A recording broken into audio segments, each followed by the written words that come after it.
자, 오늘은 그 요한계시록 13장 말씀인데 요한계시록 13장에서는 그 사탄 마귀가 우리 인간의 역사 속에서 어떤 방식으로 존재하고 있는가, 이제 거기에 대한 내용들을 이제 설명하고 있습니다. 자, 바로 한번 볼까요? 자, 사탄이 어떻게 존재하는가? 자, 1절 말씀을 보면 내가 보니 바다에서 한 짐승이 나오는데 뿔이 열이요 머리가 일곱이라. 그 뿔에는 열 왕관이 있고 그 머리들에는 신성모독하는 이름들이 있더라. 자, 이 1절이 말하는 게 간단하게 말해서 로마 제국을 말하고 있습니다. 사도 요한이 살았던 그 당시 AD 1세기경 90 AD 95년 그 이전에 로마가 어떤 방식으로 존재했고, 또 사탄 마귀가 로마를 사용해서 교회와 또 믿음의 사람들을 핍박하고 받게 했던 그 내용들을 지금 설명을 해주고 있죠. 그리고 2절을 보십시오. 내가 본 짐승은 표범과 비슷하고, 그러니까 이 짐승은 로마 제국을 말하고 있는 겁니다. 표범과 비슷하고 그 발은 곰의 발 같고 그 입은 사자 입 같은데 용이 자기의 능력과 보좌와 큰 권세를 그에게 주었더라. 이 용이 이제 12장에서 붉은 용, 사탄 마귀, 그 하늘에서 미카엘과 싸워서 지고, 또 그 졸개들, 귀신이라고 하는 그 타락한 천사들, 그 졸개를 데리고 내려온 그 붉은 용이 짐승에게, 그러니까 이 땅에 있는 그 로마라는 그 권력과 그 세력, 또 그 황제에게 그 용이 권력을 주는 겁니다. 그러니까 그 짐승이 뭐냐? 이 편지를 받은 사람들은 다 알고 있는 겁니다. 이게 바로 로마 제국을 뜻한다는 것은. 그렇기 때문에 이 사탄 마귀가 이 땅에 존재할 때 그 존재하는 방식이 바로 어떤 제국이나 거대한 국가, 또 아니면 어떤 정치 권력, 또 힘 있는 세력들. 그러니까 사탄 마귀는 혼자 활동하는 것이 아니라 이처럼 어떤 공권력, 그 공식적인 그 힘을 가지고 교회와 또 믿음의 사람들을 핍박하는 것입니다. 그러면 어떻게 해서 이 1절과 2절에서 말하는 것이 로마 제국인가? 거기에 대해서 좀 설명을 드리면, 자, 1절에 다시 한번 볼까요? 내가 보니 바다에서 한 짐승이 나오는데 뿔이 열이요 머리가 일곱이라. 그 뿔에는 열 왕관이 있고, 그 10개의 뿔이 있는데 거기에 왕관이 10개가 있다고 말하고 있습니다. 그 로마 요한계시록은 어떤 그 좀 위장된 언어, 그러니까 그 이 편지를 받는 크리스찬들은 이해를 하는데 다른 사람들은 이해 못하는 그 위장된 언어를 쓰고 있습니다. 근데 여기서 이제 그 뿔이 10개고 또 거기에 왕관이 있다. 이거는 10명의 로마 황제를 나타내는 것입니다. 그 도미티안 황제 때부터 그 도미티안 황제가 본인을 살아있는 신, 보통은 그 로마 황제가 죽고 나서 신으로 등극하는 것이 기본적인 공식이었는데, 도미티안 때부터 나는 살아있는 신이다. 그렇기 때문에 나를 숭배해라. 그러니까 황제 숭배가 그때부터 시작되었습니다. 그러니까 도미티안 이후부터 네로라든가 여러 황제들, 그 중에 그 10명의 황제들이 자신들을 살아있는 신적인 존재, 그러니까 본인들이 살아있을 때 자신들을 숭배하라고 했던 로마 황제들이 10명이 있었습니다. 그래서 이 10개의 뿔, 그 뿔에 왕관이 있다는 것은 자신들을 숭배하라고 했던 그 로마 황제들을 뜻하는 것이는구나. 그것을 금방 그들이 이 편지를 받은 사람들은 알게 되는 것이죠. 그리고 1절 끝에 보면 그 머리들에는 신성모독하는 이름이 있더라. 신성모독이 뭐냐면 하나님 숭배하지 말고 동물이나 벌레나 사람을 숭배해라. 그러니까 우상 숭배, 우리에게 절하라는 그 로마 황제들의 그 메시지가 그 왕관의 그 머리에 쓰여져 있더라.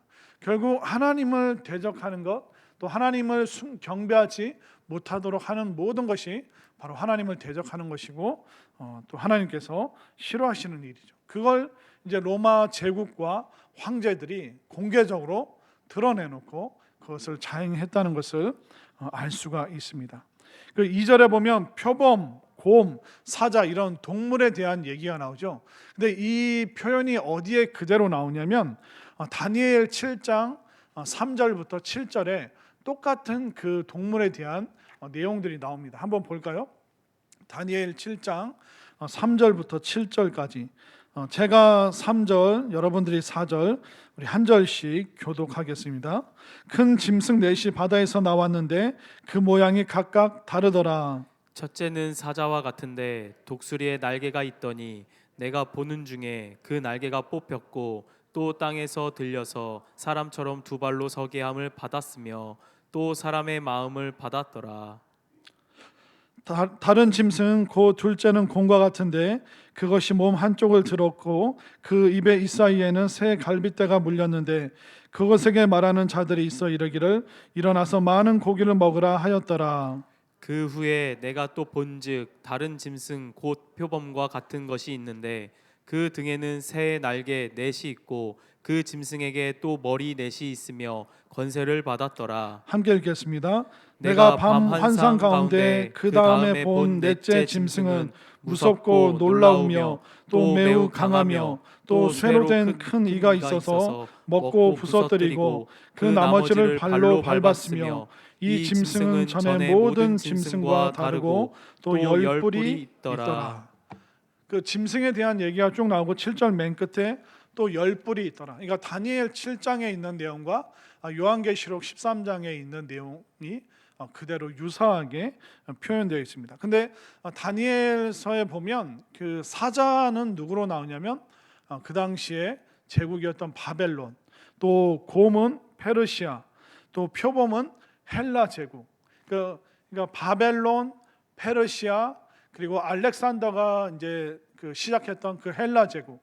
근데 이 헬라 제국 그 다음에 나온 네 번째 제국이 바로 로마였습니다. 그리고 맨 처음 시작했던 애굽, 이집트 이렇게 해서 이 5개 제국을 성경과 그 5대 제국 이제 그런 책도 있는데 이집트, 바벨론, 페르시아, 헬라 그리고 로마 이것이 구약과 신약에 가장 지대한 영향을 미쳤던 5개 제국을 얘기하고 있는데 그 다니엘에 보면 그 앞에 있는 3개의 제국 바벨론, 페르시아 그리고 헬라에 대해서 얘기를 하고 있고 마지막 네 번째 짐승을 바로 열 뿔을 가진 그 로마를 표현하고 있는 것입니다.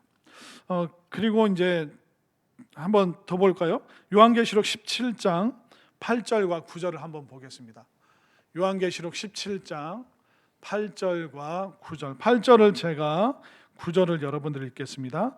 내가 본 짐승은 전에 있었다가 지금은 없으나 장차 무조갱으로부터 올라와 멸망으로 들어갈 자니 땅에 사는 자들로서 창세 이후로 그 이름이 생명책에 기록되지 못한 자들이 이전에 있었다가 지금은 없으나 장차 나올 짐승을 보고 놀랍게 여기리라. 지혜 있는 뜻이 여기 있으니 그 7머리는 여자가 앉은 7산이요. 자, 그 7머리는 여자가 앉은 7산. 그러니까 7산에 대해서 여러분들 머릿속으로 이제 기억을 하시고요. 그리고 오늘 본문 13장 1절을 보면 내가 보니 바다에서 한 짐승이 나오는데 뿔이 10이요 머리가 7이라. 그 7이라는 숫자가 계속 나오죠. 7막 7장을 얘기하기도 하는데 오늘 그 요한계시록 17장 9절에 나오는 7산과 그 13장 1절에 나오는 7머리가 뭘 얘기하냐면 로마를 얘기를 하고 있습니다. 그 일본 사람 시오노 나나미가 쓴 그 로마인 이야기를 보면 그 로마의 태동, 로마의 시작이 어떻게 되어 있냐면 로마는 7 언덕의 도시에서 시작되었다라는 표현이 있습니다. 그러니까 로마는 7이라는 숫자로 시작된 겁니다. 지금 우리 대전 주변에 예를 들면 금산, 논산, 부여, 홍성, 예산 이렇게 여러 가지 작은 도시들이 있죠. 근데 이 로마가 어떻게 시작됐냐면 우리 주변에 있는 이런 작은 도시들 7개의 도시가 연합해서 세운 나라가 바로 로마라는 나라입니다. 그렇기 때문에 7산, 7머리 하면 그 7이 바로 7도시 언덕으로 시작했던 그 로마라는 것을 그냥 그 당시 사람들은 이게 어디를 말하고 있는가, 이 짐승이 바로 일곱 산에서부터 일곱 도시에서부터 시작된 로마였구나. 그리고 이 우상 숭배를 일으키는 이 존재는 바로 로마 황제고, 이 10개의 뿔과 왕관은 바로 10명의 대표적인 살아있을 때 자신들을 신이라고 숭배하라고 했던, 그래서 그 앞에서 절하지 않으면 교회와 그리스도인들을 죽였던 그 10명의 로마 황제를 말하는 것이구나. 바로 사탄은, 마귀는 이런 방식으로 존재하는 거예요. 지난주에 말씀드린 대로 귀신이 마귀가 그 처녀 귀신, 몽달 귀신, 도깨비, 방망이 들고 이렇게 여러분들 앞에 짠 무섭지 애비 이런 식으로 사탄 마귀가 귀신을 활용하는 것이 아니라 이런 거대한 제국, 공권력, 세력, 폭력적이고 살인적인 그런 집단을 통해서 교회와 사람들을, 믿음의 사람들을 공격하는 그 방식으로 사탄 마귀가 존재한다고 분명히 요한계시록이 설명하고 있는 것입니다. 그러면 이 사탄이 이 거대한 제국을 만들어서 어떤 방식으로 믿음의 사람들을, 또 불신자들을 미혹하고 유혹하는가? 자, 3절을 보겠습니다. 3절 다 함께 읽겠습니다. 시작. 그의 머리 하나가 상하여 죽게 된 것 같더니 그 죽게 되었던 상처가 나음에 온 땅이 놀랍게 여겨 짐승을 따르고. 자, 그 짐승이 7개의 머리가 있는데 그 중에 하나가 죽었습니다. 근데 죽었는데 그 상처가 다시 고쳐지면서 치료받으면서 다시 일어나게 됩니다. 이 거대한 제국을 앞세우는 사탄 마귀가 하는 게 뭐냐면, 결국 하나님과 예수님과 성령님을 모방하는 것이 바로 마귀가 하는 행위고, 또 마귀가 예수님을 모방하면서 그 어떤 흉내를 내면서 본인이 숭배를 받고 싶은 거예요. 여러분들 그 유교식으로 제사를 지내지 않습니까? 근데 여러분들 그 유교식의 장례식이나 그런 데 가보면 항상 이렇게 촛불이 켜져 있죠. 또 그 앞에 진설한 여러 가지 음식들이 있죠. 그게 구약 제사 방식과 똑같습니다. 그러니까 성소에 있었던 그 모습을, 그 빛나는 그 불이 있고, 또 그것에 하나님 앞에 진설한 진설병, 그 떡이 있고, 그걸 그대로 마귀가 흉내를 내는 거예요. 그런 방식으로 하나님께서 예배 받으시는 그 방식 그대로 본인은 우상 숭배를 받는 거죠. 그러니까 마귀가 하는 것은 사람들을 교묘하게 속이는데, 바로 예수님이 부활하신 그 사건과 동일한 그런 것들을 흉내내고 모방하면서 우리에게도 예수 그리스도와 같은 그 권세와 권능이 있다. 우리도 얼마든지 기적을 행할 수 있다. 그렇기 때문에 예수 그리스도에게, 하나님에게 경배하듯이 나 사탄에게도 마귀에게도 너희들 경배해라. 이런 식으로 예수님을 모방하면서 본인이 전능한 존재인 것처럼 제국을 통해서, 힘을 통해서 사탄 마귀가 사람들을 유혹하는 것입니다. 또 4절을 한번 볼까요? 4절 다 함께 읽겠습니다. 시작. 용이 짐승에게 권세를 주므로 용에게 경배하며 짐승에게 경배하여 이르되 누가 이 짐승과 같으냐? 누가 능히 이와 더불어 싸우리요 하더라. 자, 로마 시대 때 그때뿐만 아니라 그 로마 시대 이전이나 그 이후에도 얼마나 많은 독재자들이 나타나서 나를 경배해라, 나를 숭배하라, 그리고 거대한 동상을 막 만듭니다. 김일성도 어떻게 합니까? 어마어마한 동상을 만들죠.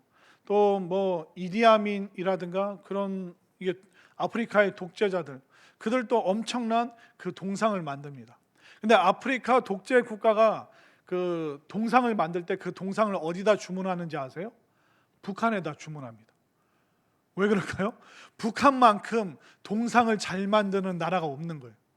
그러니까 김일성 만들었던 그 동상 제작했던 그 기술력 가지고 아프리카나 다른 독재 국가 가서 북한 사람들이 그런 동상을 만드는 일을 하는 겁니다. 이런 방식으로 거대한 힘, 권력, 우리가 힘과 권력에 대한 그 욕망이 얼마나 강합니까? 그러니까 이 사탄 마귀가 제국이라든가 독재자라든가 어떤 뭐 군국주의 그런 것들을 사용해서 그 선량한 사람들의 그 마음을 사로잡습니다. 너희들이 충성하고 경배할 때 강력한 국가, 강력한 힘을 가질 수 있다. 우리가 그 힘을 마음껏 사용할 때가 올 것이다. 그러니까 나에게 복종하고 나에게 숭배하라. 그런 방식으로 사탄이 존재하고 사람들을 미혹하는 방식으로 계속 사람들의 숭배를 받아내는 것입니다. 자, 그리고 이 악한 존재가 계속 예수님을 모방하는데요. 자, 11절로 가볼까요? 자, 11절 말씀 함께 읽겠습니다. 시작. 내가 봄에 또 다른 짐승이 땅에서 올라오니 어린 양같이 두 뿔이 있고 용처럼 말을 하더라. 어린 양같이. 어린 양이 누굽니까? 예수 그리스도죠. 그런데 마치 본인이 어린 양인 것처럼 이 짐승이 둔갑을 하는 거예요. 어린 양을 흉내내는 겁니다. 예수님을 흉내내면서 본인들을 통해서 자신들을 통해서 이 온 세상을 구원하고 모든 사람들을 유토피아 세계로 인도하고 안내하겠다. 그런 욕망을 사람들에게 심어줍니다. 그러니까 어린 양 흉내를 내는 거예요. 바로 예수님 흉내를 내면서 본인이 사람들을 구원의 길로 새로운 세상으로 이끌어 갈 것처럼 그런 행동들을 하면서 계속 사람들을 속이는 거예요. 그러니까 이 사탄 마귀는 하나님처럼 되고 싶은 거예요. 그리고 예수님의 그 부활의 능력을 갈망하면서 치료 또 아니면 뭐 죽은 자를 살려내고 그러니까 수많은 그런 방식으로 사람들의 환심을 사는데 바로 하나님과 예수님과 삼위일체 하나님을 이렇게 모방하고 흉내내는 그 방식으로 숭배와 경배를 얻어내려고 하는 것이죠. 자, 그리고 또 12절 말씀 함께 읽겠습니다. 시작. 그가 먼저 나온 짐승의 모든 권세를 그 앞에서 행하고 땅과 땅에 사는 자들을 처음 짐승에게 경배하게 하니 곧 죽게 되었던 상처가 나은 자니라. 계속 상처가 나은 사람이 나타나서 나를 숭배해라. 그리고 우리가 숭배하는 그 사탄 마귀 그것을 계속 따라가자. 계속 그런 방식으로 그게 바벨론이나 페르시아나 헬라 문화나 로마나 또 오늘날 수많은 국가에서 우리가 경험했던 그런 독재 권력들 그들이 계속 하는 방식이 그런 방식으로 사탄의 그 하수인이 되어서 교회가 성장하지 못하도록 또 사람들이 예수님을 믿지 못하도록 계속 이 모든 것을 혼잡하게 만드는 것입니다. 그뿐만 아니라 그 11절을 다시 한번 볼까요? 11절. 내가 봄에 또 다른 짐승이 땅에서 올라오니 어린 양같이 두 뿔이 있고 용처럼 말을 하더라. 이 사탄 마귀가 말을 하는데 어떤 말을 하냐면 간사한 말, 속이는 말, 사람들을 유혹하는 그럴듯한 말과 수많은 사상들을 사람들 마음에 권력과 또 힘과 제국과 나라라는 이름으로 계속 사람들을 미혹하고 유혹하는 것입니다. 오늘날도 계속 이 모든 전 세계를 힘들게 하는 게 뭐냐면 국가주의라는 것입니다. 이 국가주의가 뭐냐면 내가 살고 있는 이 나라, 이 국가를 최우선의 조직으로 마치 생명체처럼 이 국가를 생각을 하고 삶의 모든 전반을 국가가 통제하는 것이 마땅하다. 그렇게 생각하는 것이 국가주의라는 것입니다. 대표적인 것이 러시아, 그러니까 소련, 중국, 북한, 또 일본도 이 국가주의 안에서 제국주의 사상이 물들어서 대동아 전쟁, 이 아시아를 점령하고 자신들이 경영하겠다. 그 욕망이 들끓었던 국가주의의 가장 대표적인 가장 가까이 있는 나라가 바로 일본이라는 나라입니다. 거기에는 어떻습니까? 국가가 원한다. 그러면 물불 가리지 않는 것입니다. 독일도 이 국가주의가 굉장히 팽배했던 나라인데 민족주의랑 국가주의가 섞인 그 대표적인 나라가 독일입니다. 그런데 이 국가주의에 빠지게 되면 인간의 양심은 순식간에 다 사라집니다. 사람이 얼마든지 잔인해질 수 있고 아무 생각 없이 잔혹한 일들을 벌이는데 그 독일 그 2차 세계 대전이 끝나고 나서 이제 유럽과 또 여러 그 독일을 제외한 그 유럽 국가에서 뭘 했냐면 전범들, 그 전쟁 범죄자들, 그 독일에서 뭐 아우슈비츠 그런 수용소라든가 그런 곳에 소장들, 또 사람들을 글로 밀어넣었던 그런 독일 장교들, 그 사람들을 계속 추적하고 잡아서 그 전범 재판에 계속 올렸는데, 그 중에 굉장히 독특한 사람이 아이히만이라는 사람이 있습니다. 그 책이 있는데, 아이히만이 그 독일이 패전하고 나서 도망갔는데 아르헨티나로 도망가서 23년 동안 몰래 살았습니다. 이 사람이 아우슈비츠 이 수용소의 소장이었습니다. 그러니까 그 대표적인 사람을 잡으려고 뭐 이스라엘의 수많은 경찰들, 그런 사람들이 계속 찾아다니는데 23년 만에 아르헨티나에서 찾은 거예요. 그래서 그 사람을 예루살렘에 있는 그 재판정에 세우게 됩니다. 그리고 이스라엘의 기자 그 안나 하렌트라는 사람이 이 몇 달 동안 진행되는 그 쭉 그 재판의 기록들을 쓴 예루살렘의 아이히만이라는 책이 있는데, 그 책에서 뭘 설명하고 있냐면, 이 그 이스라엘 여자 기자가 봤을 때 이 아이히만이 잡혀오면 그 사람은 머리에 빨간 뿔이 달려 있고, 막 눈은 뭐 새빨갛고, 막 이렇게 털이 나 있고, 손톱은 뾰족하고, 그런 식으로 아이히만을 기다렸는데, 딱 그 차에서 내리는 아이히만은 본인이 옆집에서 보던 그 평범한 아저씨의 모습, 또 재판 과정을 쭉 보니까 아이히만이 얼마나 사람이 얌전하고 또 젠틀하고 또 묻는 말에 대답을 잘하는 굉장히 명석한 사람이었다. 그러니까 본인이 생각했던 뿔 달린 그런 마귀의 형상이 아니라 너무 평범한 옆집 아저씨의 모습. 그런데 그 아이히만이 재판정에서 하는 말이 뭐냐면, 나는 국가가 시키는 일을 성실하게 수행했을 뿐입니다. 내가 그냥 그 자리에 있었기 때문에 그 일을 한 것입니다. 그러니까 아무 양심의 가책 없이 수백만의 사람을 죽였는데 전혀 가책을 느끼지 않는 거예요.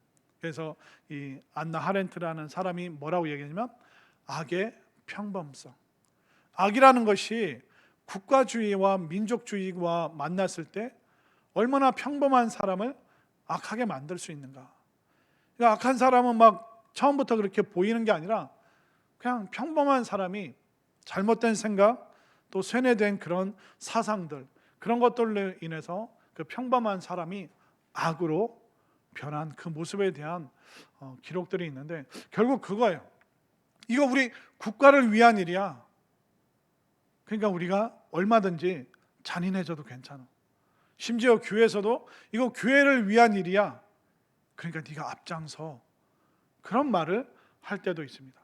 회사를 위해서 당신 한 명 희생해. 그러면 막 그 희생 정신에 불타서 이게 범죄인지 아닌지 정신을 못 차리고 그런 일들을 수행하는 사람들이 얼마나 많습니까?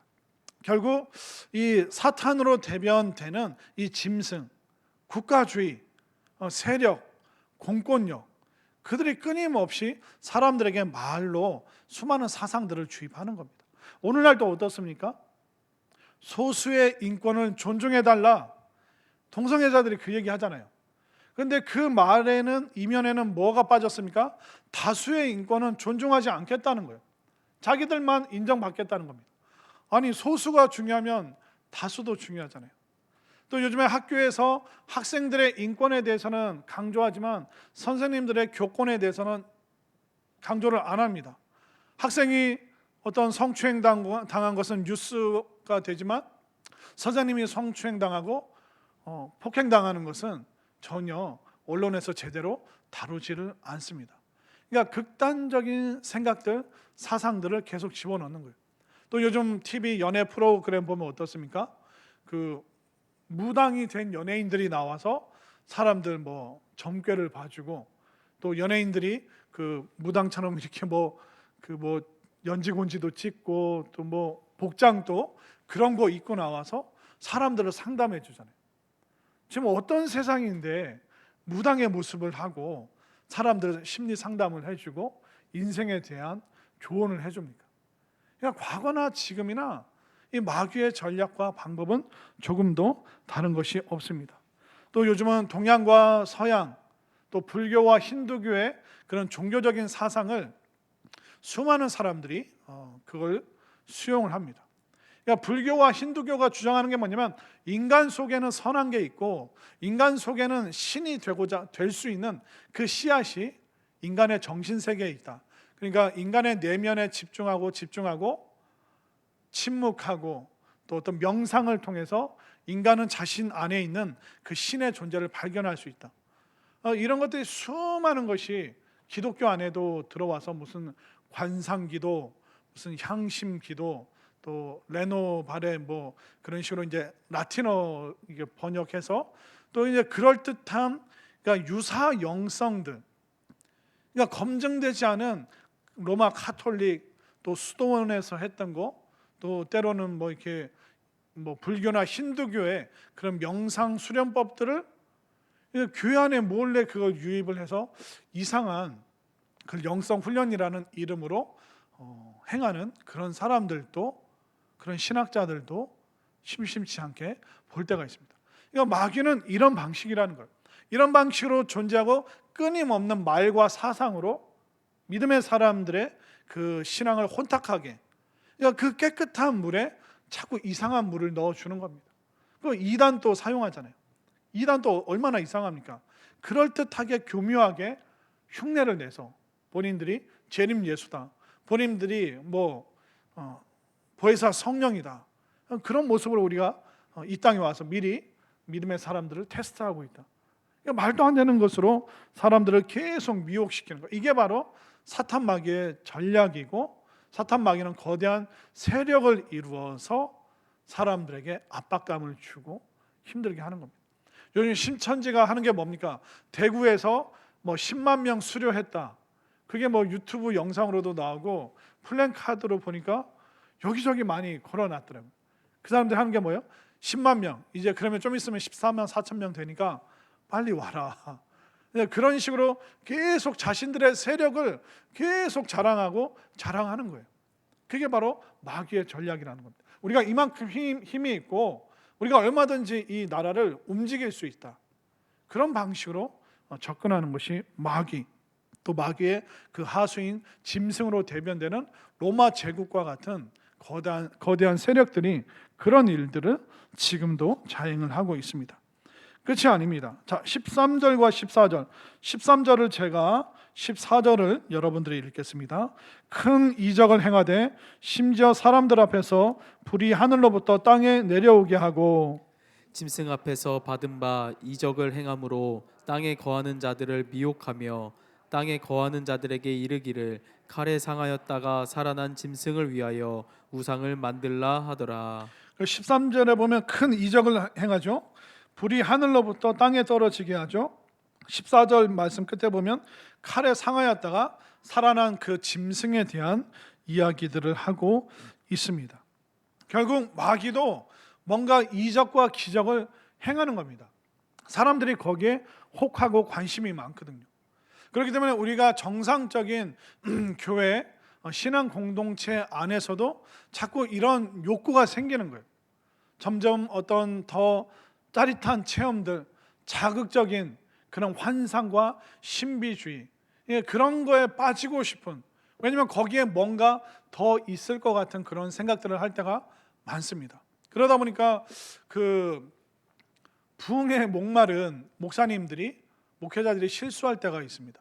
성도들이 원하는 게 뭡니까? 늘 새롭고 계속 끊임없이 성장하고 막 사람들이 많이 모이고, 그럼 목회자들이 생각을 하는 거죠. 어떤 사람들이 그럼 뭐가 있을까? 그럼 화끈한 거, 사람들 펑펑 막 날아가고 넘어지고 막 이렇게 무슨 예언을, 어린아이부터 어른까지 막 예언을 하고, 그러니까 신학이나 그런 걸 하지도 않은 사람이 막 아무에게나 막 안수기도 하게 막 시키고, 그런 것들이 수많은 그런 체험 또 경험들, 그런 것들로 사람들을 미혹하고 유혹할 때가 참 많이 있습니다. 이런 신비주의나 자극적인 환상, 이런 거에 빠지면 위험합니다. 왜냐하면 사람은 그 처음에 그 자극으로 만족하지 않습니다. 뭐 방언 통역을 받았나요? 그러면 그 다음에는 막 뭐 내 미래에 대해서 예언해 주는 사람을 찾아가게 됩니다. 그럼 예언하는 사람을 찾아가다면 또 그 다음에는 죽은 자를 살리는 그런 기도원을 찾아가게 되어 있습니다. 이게 바로 종교적인 중독이고 종교적인 마약이 교회 안에 스며들어올 때가 있습니다. 굉장히 위험합니다. 모든 질서를 다 깨트려 버립니다. 저기는 뭐 죽은 자를 고친다는데 예언을 해준다는데 뭐 이렇게 막 쓴다고 하는데 우리 목사님은 그런 능력 없어. 여러분들, 저는 엄청난 능력이 있는데 그런 거에 빠지면 한도 끝도 없습니다. 계속 목회자들을 비교하게 되고 교회들을 비교하게 되고 결국 빠지게 되는 것은 이상한 곳에 빠져서 막 머리 뒤밀고 있고 자기들끼리 무슨 공동체 생활을 한다 그러고 뭐 우리가 굉장히 영적인 그룹이라고 하면서 그러면서 또 자기들끼리 막 싸워서 대판 싸워서 또 갈라치게 되고 그럼 또 새로운 곳을 또 찾아다니게 되고 그러니까 사람은 절대로 그 첫 번째 자극으로 만족할 수 없는 존재예요. 여러분들 처음에 그 뷔페 식당 가서 먹었을 때 얼마나 대단했습니까? 저도 대학생 때 그 고기 무한 리필 뷔페 그때만 생각해도 대학생 때 얼마나 많이 먹습니까? 그런데 그런 식당들 처음에는 좋은데 그걸로 이제 성이 안 차는 거예요. 사람이 더 좋고 더 짜릿하고 더 멋있고 그러니까 영적인 세계도 마찬가지입니다. 우리가 복음의 진리 안에서 말씀과 기도가 있는데 그 안에서 일어나는 자연스러운 경험과 체험들 얼마든지 우리가 은혜로 받아들일 수 있겠죠. 근데 의도적으로 신비한 체험들을 사람들에게 주겠다. 그 접근부터가 이미 사탄 마귀에게 놀아날 위험성이 굉장히 많이 있는 것입니다. 여러분들은 자극적인 거, 신비적인 거 그런 거 쫓아다니지 마시기 바랍니다. 이미 성상교회 안에 건강한 목회자들과 또 건강한 장로님들, 성도님들이 있고 또 이 건강한 깨끗한 생명수가 흘러나오는 곳에서 함께 있어야지 자꾸 이상한 그 자극적인 걸 마시러 다니겠다? 위험한 겁니다. 그러니까 복음의 진리, 또 말씀과 기도와 또 건강한 공동체 이게 전부입니다. 여러분들 생각해 보십시오. 여러분들 어머니가 해준 엄마가 집에서 해준 집밥 먹고 여러분들이 이렇게 다 컸잖아요. 뭐 어마어마하고 대단한 거 드셨습니까? 엄마가 오늘은 김치찌개, 된장찌개, 또 어느 날은 좀 냄새나는 청국장. 그 싫냐 그러면 또 미역국도 끓여주시고 나물 반찬 또 먹었다가 동그랑땡 또 먹었다가 또 어떤 날 고기 구워주시면 고기도 먹고 그냥 뭐 평범한 그 일상의 밥을 엄마가 해주는 집밥 먹고 우리가 다 건강하게 잘 크고 있는 거 아닙니까? 그것처럼 우리가 대단한 것을 추구하다 보면 위험한 곳에 빠지게 되는 겁니다. 그렇기 때문에 우리에게 있는 복음의 진리, 예수 그리스도를 믿음으로 말미암아 구원받고 또 우리가 성경 말씀을 통해서 내가 성장하고 변화하고 또 그 말씀을 붙잡고 기도할 때 하나님의 은혜 가운데 우리가 거할 수 있는 정말 집밥과 같은 어머니가 정성스럽게 해준 그 사랑이 가득 담긴 그곳으로 우리가 자라나는 것처럼 우리가 주님의 그 정상적인 그 사랑 안에서 함께 살아가는 이 은혜를 여러분들이 기쁨으로 늘 감사함으로 받아들이시기를 바랍니다. 자, 그리고 15절 말씀으로 한번 가볼까요? 자, 유혹하는 걸로 그치는 게 아닙니다. 15절 말씀 함께 읽겠습니다. 시작. 그가 권세를 받아 그 짐승의 우상에게 생기를 주어 그 짐승의 우상으로 말하게 하고 또 짐승의 우상에게 경배하지 아니하는 자는 몇이든지 다 죽이게 하더라. 자, 사람들이 유혹으로 안 넘어오잖아요. 그 미혹으로 우상 숭배를 안 하잖아요. 그러면 결국 폭력과 살인을 저지르는 것이 바로 사탄 마귀의 존재 방식이라는 겁니다. 아마 우리는 저와 여러분들은 아마 살면서 순교를 경험하지는 않을 것 같습니다. 제가 봤을 때 그런데 이 요한계시록이 쓰여질 당시에는 예수님을 믿는다는 그 사실 하나만으로, 또 그 10명의 황제들에게 절하지 않는다는 그 이유로 진짜 사자의 짐승의 먹이가 되고 비참하게 내쫓기고 또 목이 베이는 그런 잔인한 일들이 실제로 진짜로 그 당시에 일어났습니다. 이처럼 사단 마귀는 계속 교회와 성도들을 내버려 두질 않습니다. 유혹하고 이단들을 침투시키고 또 이상한 국가주의와 사상들을 집어넣고, 그래도 안 되면 폭력과 살인으로, 공포심으로 사람들이 교회 가지 못하도록, 하나님을 경배하지 못하도록 그런 일들을 계속 끊임없이 자행하는 것입니다. 자, 그리고 이제 그러면 그 실체가 무엇인가? 여러분들이 궁금해하는 그 숫자가, 그 유명한 숫자가 오늘 또 나오게 되는데요. 자, 16절을 한번 읽겠습니다. 시작. 그가 모든 자, 곧 작은 자나 큰 자나 부자나 가난한 자나 자유인이나 종들에게 그 오른손이나 이마에 표를 받게 하고.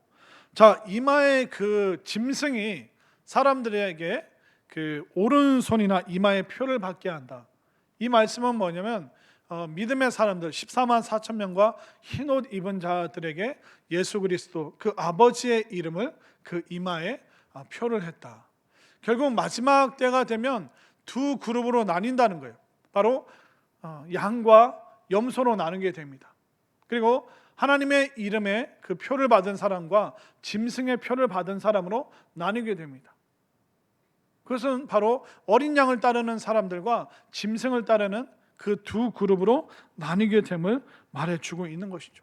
여러분들은 어떤 표를 받아야겠습니까? 짐승의 표가 아니라 어린 양, 바로 우리 생명의 주인 되시는 예수 그리스도의 그 성령의 도장, 인치심, 바로 성령님의 그 인정받아서 하나님의 자녀, 하나님의 백성이라는 그 확증을 여러분들 마음속에 새길 수 있게 되기를 바랍니다.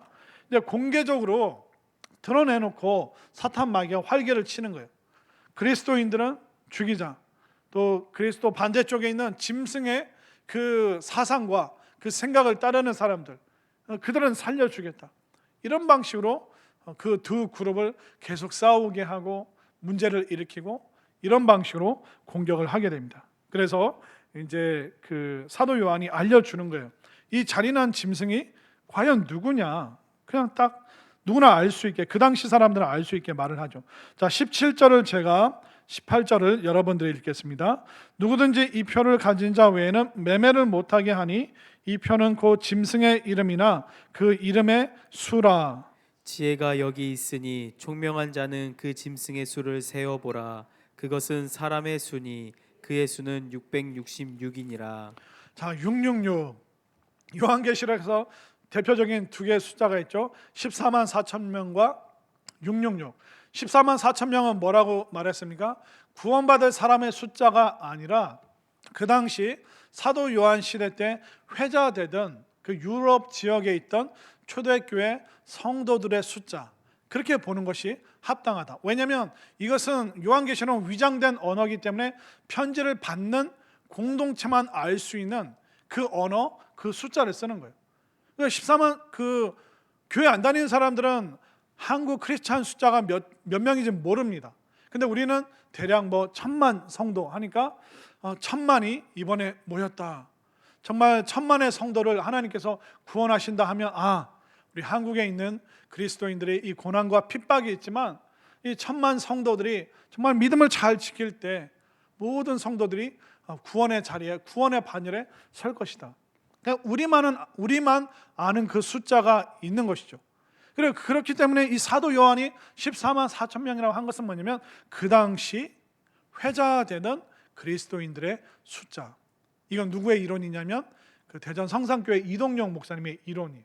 근데 저는 제가 봤을 때 이게 합리적이다.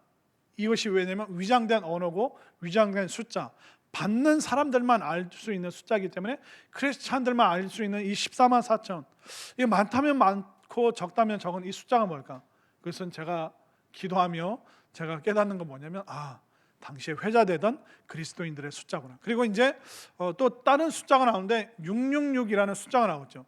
이게 뭐 오맨이라든가 여러 그 공포 영화의 그 단골로 나왔던, 그래서 저도 예전에 그 미국 영화인가 그 공포 영화를 봤는데 그 어린아이, 이게 남자인데 그 표정이 굉장히 좀 무서운 애인데 이 머리를 이렇게 깎다 보니까 여기에 666이라는 숫자. 그러면서 이 아이가 이제 잔인한 일을 하는, 그러니까 이 성경의 내용들을 좀 오해하게 만드는, 그래서 요한계시록을 자꾸 무섭게 접근하도록 만드는 그런 문화적인 영향들을 저희가 많이 받았는데, 자, 이 666이 뭔지 이제 설명을 드리자면, 자, 게마트리아라는 걸 먼저 이해를 하셔야 돼요. 이 게마트리아가 뭐냐면 좀 어렵게 말해서 수비 문학, 그러니까 숫자로 뭘 표현하는 건데, 자, 그 고대 사회 그 뭐 헬라어, 라틴어, 영어 이런 알파벳을 갖고 있는 모든 문자는요, 그것을 숫자화 시킵니다. 그러니까 지금으로 이제 알파벳을 하면 A는 1, B는 2, C는 연상이 안 되세요? 다시 할게요. 알파벳 못 외우세요? A는 1, B는 2, C는 3, D는 4. 그다음 뭐죠? E는 그런 식으로 쭉 가는 겁니다.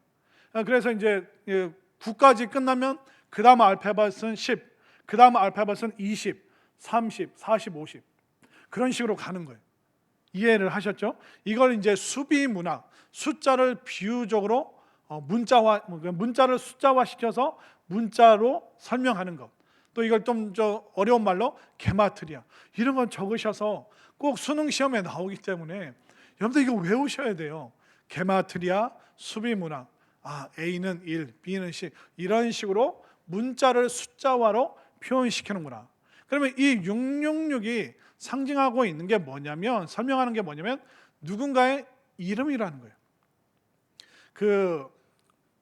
그 폼페이우스라는 도시가 화산 폭발로 이제 다 묻어졌죠. 그런데 그 폼페이라는 그 도시를 발굴하는데 어떤 벽을 보니까 그 벽에 뭐가 나와 있냐면, 나는 그 숫자 545로 나오는 그 여자를 나는 좋아한다. 그러니까 그 누군가의 이름을 숫자로 표현을 합니다. 여러분들 식당 가면, 유명한 식당 가면 막 사인펜으로 막 여러 가지 막 써놓은 거 있잖아요. 거기에 보면 철수, 하트, 영희. 아우 유치. 막 그런 거 막 이렇게 기둥이나 벽에 써놓잖아요. 근데 또 그 한글로 써놨는데 또 영어로 쓴 게 있어요. 얘는 뭐 D, Y, 러브, 뭐 S, H. 그러면 본인들만 아는 거잖아요. 제가 이제 간간히 이제 말씀드렸는데, YS가 DJ와 회동하는데 JP가 올지 안 올지는 모르겠다. 자, 여러분들 해석하세요. 시작. 김영삼과 김대중이 회동하는데 김종필이 올지 안 올지는 모르겠다. 우리는 다 이해하잖아요. 그런데 뭐 중국 사람들, 미국 사람들이 그거 보면 암호문처럼 보이죠. 이게 바로 위장 언어라는 겁니다. 그 사람을 단순한 이니셜로 표현하는데, 이 로마 시대 때는 사람을 숫자로 표현했습니다. 그 여인의 이름을 545라고 표현하기도 하는 그런 기록이 있는 것처럼 666로 표현되는 사람이 누구냐? 바로 네로 황제입니다. 이 네로가 원래는 네로가 아니라 네론, 끝에 N자가 하나 더 붙습니다. 그러니까 원래 이름 네론으로 이 게마트리아, 이 N자는 뭐 50이고 뭐 5는 뭐 500이고 그런 식으로 이렇게 조합을 하잖아요. 그럼 666이 나타나는 로마 황제 중에 황제가 누구냐? 그것은 바로 네론이라는 이름을 가지고 우리가 네로라고 부르는 네론이라는 황제가 딱 이 666이라는 숫자에 딱 맞는 사람이라는 겁니다. 결국 다 지금 증명하고 있는 게 뭡니까? 사탄 마귀가 이 짐승을 불렀는데 그 짐승이 무엇이냐? 바로 다니엘서에 나왔던 그 네 번째 짐승, 굉장히 잔인하고 이는 강철로 되어 있는. 근데 이 요한계시록을 받는 사람들은 이게 로마라는 것을 알죠. 그 로마는 바로 7개 언덕의 도시에서 시작됐다. 그 7이라는 그 머리, 또 7이라는 숫자 계속 언급을 하고 있습니다. 그리고 결정타가 뭡니까? 그 짐승의 숫자는 사람의 숫자인데 그 사람의 이름이 666, 바로 네로라는 그 황제가 바로 그 짐승의 대표 주자이다라고 지금 말해주고 있는 것입니다. 이 666이 뭔지 아시겠죠?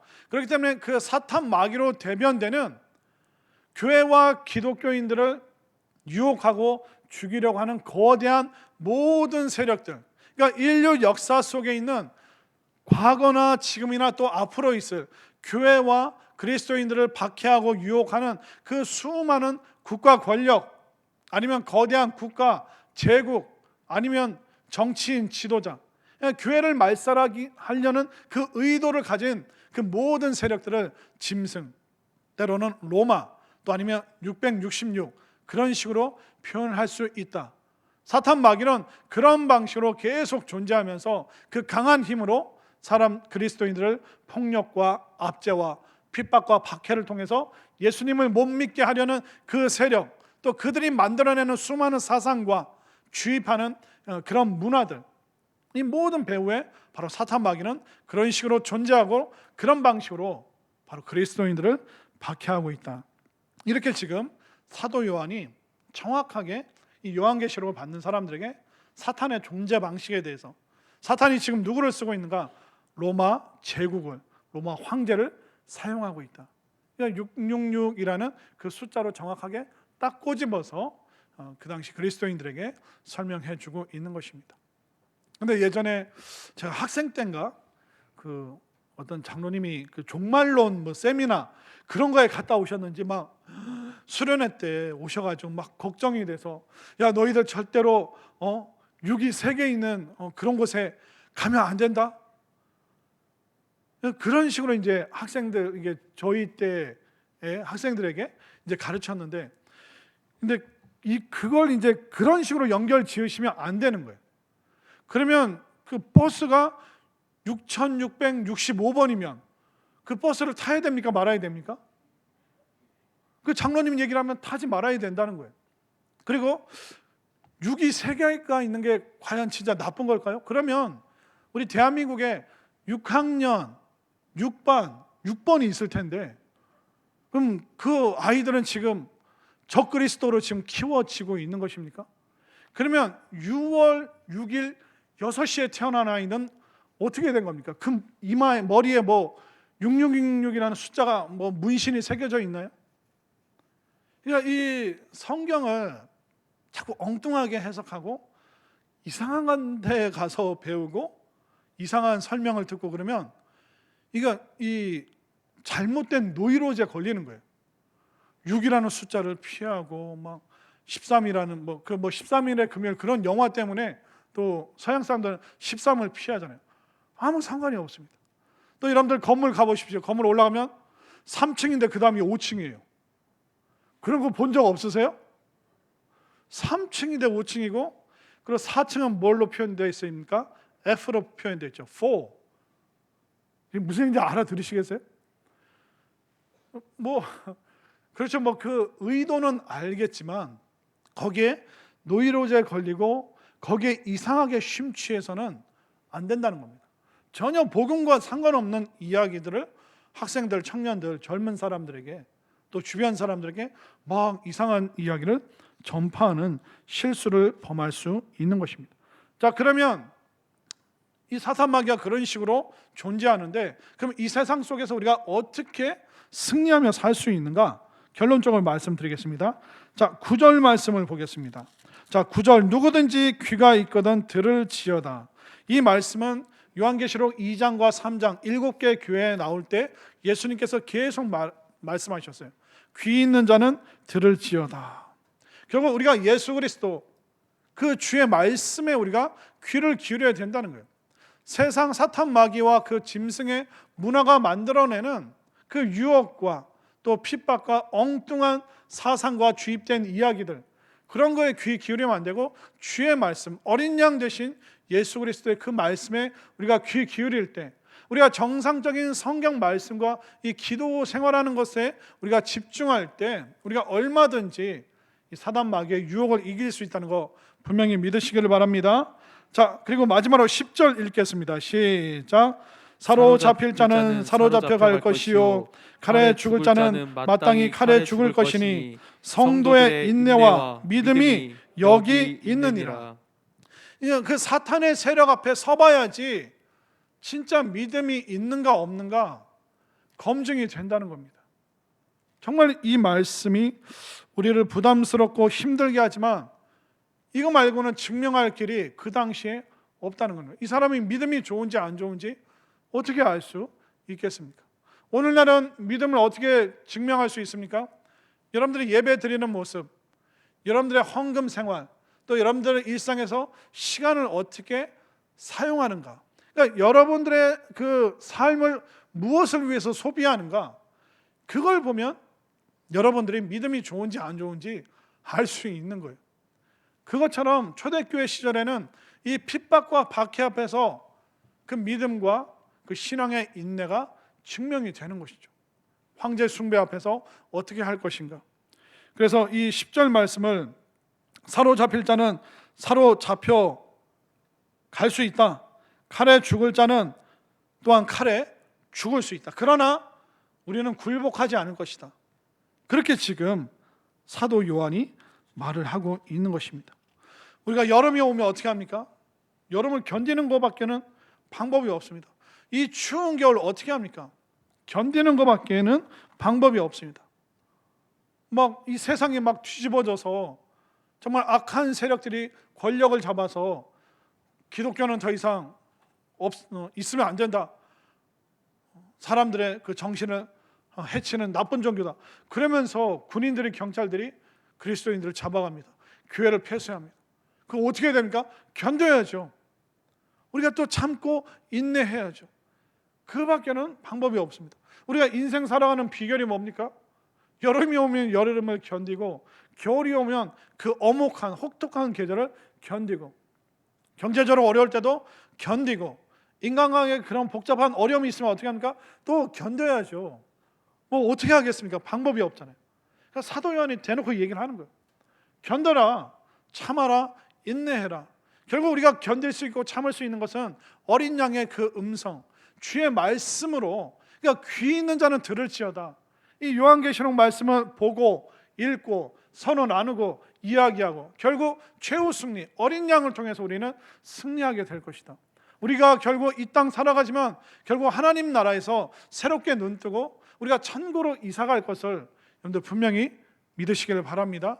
그러니까 그 말씀을 듣고 복음의 진리와 건강한 말씀, 또 건강한 공동체와 또 당연한 그 기도의 시간들, 이걸 통해서 우리가 신앙생활을 이어가는 것이지 엉뚱한 것으로 유혹받고 뭐 기웃거리고 그런 방식으로 우리가 신앙생활을 할 수 없다라고, 그것은 잘못된 사탄의 존재 방식을 따라가는 것이기 때문에 여러분들이 주의 말씀에 귀 기울이시고 정말 이상한 것에 자꾸 호기심을 여러분들 발동시키지 마시고 말씀과 기도 안에서 또 서로 격려하고 또 서로 사랑하고 또 때로는 인내하고 기다려주면서 정말 주님 앞에 여러분들의 믿음과 또 신앙을, 그 멋진 그 인내를 보여드릴 수 있는 우리 모두의 신앙생활 될 수 있기를 간절히 소망합니다.